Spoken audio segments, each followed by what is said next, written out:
നമസ്കാരം. സുഭാഷിതം ചാനലിലേക്ക് എല്ലാവർക്കും സ്വാഗതം. ഈ ചാനൽ കാണുക, സബ്സ്ക്രൈബ് ചെയ്യുക, ആവശ്യമായ സംഭാവന അയച്ചു തരിക. നിങ്ങൾ മെമ്പർഷിപ്പുകൾ എടുക്കുക. ഒരു ബേസ് മെമ്പർഷിപ്പ് എടുത്താൽ ഒരു സിൽവർ മെമ്പർഷിപ്പ് എടുക്കാൻ 89 രൂപ നിങ്ങൾ അയച്ചാൽ മതി. നിങ്ങളൊരു ഗോൾഡ് മെമ്പർഷിപ്പ് എടുക്കാൻ 299 രൂപയ്ക്ക് കഴിയും. 1999 രൂപ അടച്ചാൽ നിങ്ങൾ ഡയമണ്ട് മെമ്പർഷിപ്പ് കിട്ടും.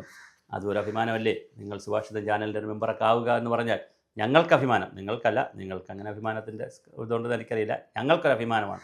ഞങ്ങൾക്കിതാ ഇത്രയും ഗോൾഡൻ മെമ്പർമാരുണ്ട്, ഇത്രയും സിൽവർ മെമ്പർമാരുണ്ട്, ഇത്രയും അതുപോലെ തന്നെ ഡയമണ്ട് മെമ്പർമാരുണ്ടെന്നൊക്കെ പറഞ്ഞാൽ ഞങ്ങൾക്കൊരു അഭിമാനമല്ലേ? അപ്പോൾ നിങ്ങൾ എടുക്കണം. ഇന്നൊരു മറ്റൊരു വിഷയമാണ് സുഭാഷിതം ചാനൽ ചർച്ച ചെയ്യുന്നത്. നിരാമയ ഇൻഷുറൻസ് പദ്ധതി എന്ന് പറഞ്ഞൊരു പദ്ധതിയുണ്ട്.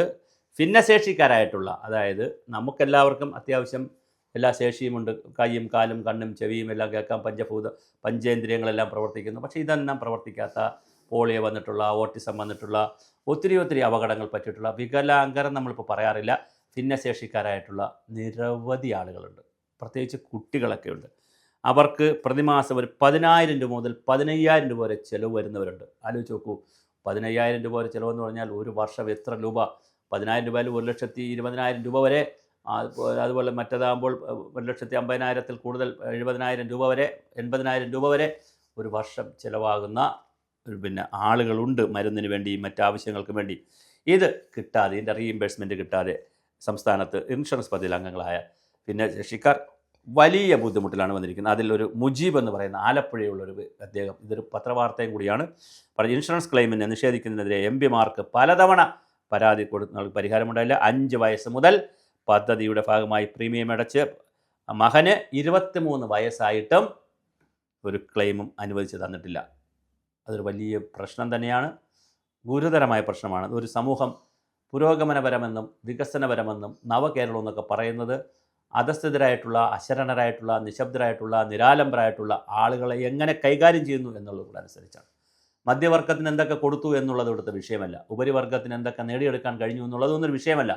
ഏറ്റവും പ്രധാനം സ്ത്രീകൾക്ക് എന്ത് കിട്ടി, കുഞ്ഞുങ്ങൾക്ക് എന്ത് കിട്ടി, സീനിയർ സിറ്റിസൺസിന് എന്ത് കിട്ടി, ഇതുപോലെ ഭിന്നശേഷിക്കാർക്ക് എന്ത് കിട്ടി, അവരെ എങ്ങനെയാണ് നമ്മൾ കരുതുന്നത് എന്നുള്ളതിനനുസരിച്ചാണ് ഒരു രാജ്യത്തിൻ്റെ ഒരു പുരോഗമനം നമുക്ക് പറയാൻ കഴിയുക. ഒരു ജനാധിപത്യ രാജ്യത്തിൻ്റെ പുരോഗമനം പറയുന്നത് ശരിക്കും പറഞ്ഞാൽ ഈ ഇത്തരത്തിൽ അശരണരായ, അല്ലെങ്കിൽ മറ്റൊരാളിൻ്റെ സഹായമില്ലാതെ, സാമ്പത്തിക സഹായമില്ലാതെ, ഒരു ഭൗതികമായ സഹായമില്ലാതെ ജീവിക്കാൻ കഴിയാത്ത ജന്മമെടുത്ത കുറച്ച് ആളുകളുണ്ട്. അവരുടെ ആരുടെയും കുറ്റം കൊണ്ടല്ല അവർ അങ്ങനെ ആയിപ്പോയത്. അതുകൊണ്ട് തന്നെ അവരെ സംരക്ഷിക്കാൻ, ചേർത്ത് നിർത്താൻ, കരുതലോടെ കൂടെ നിർത്താൻ ഭരണകൂടത്തിനും പൊതുസമൂഹത്തിനും വലിയ പങ്കുണ്ട്, വലിയ ഉത്തരവാദിത്വമുണ്ട്. അപ്പോൾ എന്തായാലും പലർക്കും ഇത് കിട്ടുന്നില്ല. എന്തൊക്കെയാണ്? ഓട്ടിസം ബാധിച്ചവർ, സെറിബ്രൽ പാൾസി ബാധിച്ചവർ, ബൗദ്ധിക വെല്ലുവിളി നേരിടുന്ന, മൾട്ടിപ്പിൾ ഡിസബിലിറ്റി, പല അസുഖങ്ങളാണ് പലർക്കും എന്നിവ ഭിന്നശേഷി വിഭാഗങ്ങൾ നടപ്പാക്കുക സമഗ്ര ആരോഗ്യ ഇൻഷുറൻസ് പദ്ധതിയാണ് നിരാമയ. 75 ലക്ഷം രൂപ വരെയുള്ള ബഡ്ജറ്റിൽ വകയിരുത്തിയിട്ടും ഇൻഷുറൻസ് തുക നൽകുന്നില്ലെന്നാണ് പരാതി. കൊല്ലം ശാസ്താംകോട്ടയിലെ മനോവികാസ് എന്ന സ്ഥാപനമാണ് നോഡൽ ഏജൻസി. അതേസമയം പിഴവുകളില്ലാത്ത ക്ലെയിമുകളെല്ലാം പാസ്സാക്കി നൽകുന്നുവെന്നാണ് കമ്പനി ആവശ്യപ്പെടുന്നത്. പിഴവുകളുള്ള ക്ലെയിമുകൾ, പിഴവുകൾ മാറ്റിക്കൊടുക്കാനും കമ്പനി ഒന്ന് ശ്രമിക്കേണ്ടതാണ്. APL വിഭാഗത്തിൽ 350 രൂപയും BPL വിഭാഗത്തിൽ 150 രൂപയുമാണ് പ്രീമിയം തുക. ഒരു മെഡിക്കൽ ഇൻഷുറൻസ് പദ്ധതികൾ ഏകോപിപ്പിക്കുന്ന നിർദ്ദേശത്തെ തുടർന്ന് നിരാമയ അടക്കം വിവിധ പദ്ധതികൾ ലയിപ്പിച്ച് കാരുണ്യ ആരോഗ്യ ഇൻഷുറൻസ് പദ്ധതി വിപുലീകരിക്കുന്നതോടെ 2023 മുതൽ നിരാമയയ്ക്ക് ബഡ്ജറ്റിൽ പ്രത്യേകത ഉൾപ്പെടുത്തിയിരുന്നില്ല. അവിടെയാണ് പ്രശ്നം. കാരുണ്യ എന്ന് പറഞ്ഞൊരു പദ്ധതിയിലേക്ക് പോയതിനു ശേഷം ഇതിന് പൈസ ഉൾപ്പെടുത്തുന്നില്ല.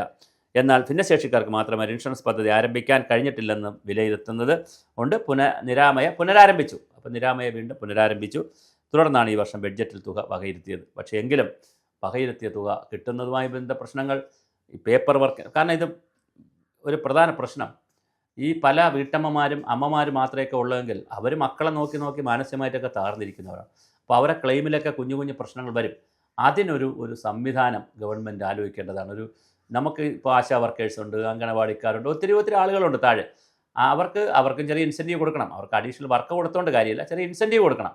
ഇൻസെൻറ്റീവ് കൂടെ കൊടുത്തുകൊണ്ട് അങ്ങനെ സാക്ഷരത, ഒരുപാട് ആളുകൾ താഴെയുണ്ട്. അല്ലെങ്കിൽ വോളണ്ടിയേഴ്സ് ഉണ്ട്, ഇതിനു വേണ്ടി വോളണ്ടിയേഴ്സ് ഉണ്ട്, ഒത്തിരി ആളുകളുണ്ട്. അവരുടെ ആരുടെയെങ്കിലും കൂടെ, അല്ലെങ്കിൽ ഇൻഷുറൻസ് കമ്പനിക്ക് തന്നെ വോളണ്ടിയേഴ്സ് ഉണ്ട്.